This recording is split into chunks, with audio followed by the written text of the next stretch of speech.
না, আমি ওরা নিজে দেখছি, ওটা মুসলিম ছেলের সাথে রিলেশন করে। আরে বারণ করবো, নাহলে কিন্তু ওরা মাইরা লাবো।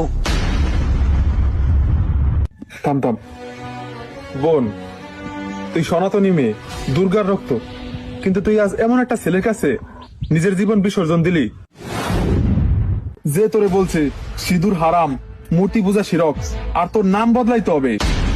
ভালোবাসিস খুব ভালো, কিন্তু প্রেমের নামে যদি নিজের ধর্ম বিক্রি করে দিস তাহলে এটা প্রেম না, লাভ জিহাদ। তুই কি জানোস তোর মাতালির নামটাও তুই একদিন ভুলে যাবি? ও তোরে ভালোবাসে না, ও চায় তোর ধর্ম কায়রা নিতে। ওর মা বাবা যদি জানে, ওরা কিন্তু তোরে গড়ে তুলবে না। ভালোবাসার নামে নিজের ধর্মকে বিসর্জন দিস না বোন।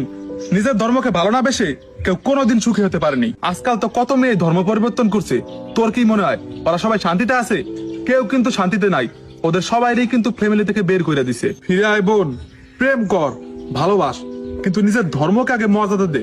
সিঁদুর মুছে দিয়ে, নিজের নাম বদলে দিয়ে ঈদের কোরবানি দেখে যে হাসে, সে প্রেমিক নয়, সে ধ্বংস।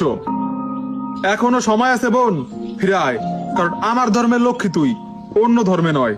তোর ঠাকুর ঘরে দুর্গা মা বসে আছে, তুই কি জানিস ও বলবে তুই কি করে আমার সামনে দাঁড়াবি যখন তুই আমার নামটাই বদলাই ফেলছস? দাদা, আমার ভুলটা বুঝতে পারছি। আমি আর কখনোই ওর সাথে কথা বলবো না। বোন, জানোস না তোরে আমি কত ভালোবাসি?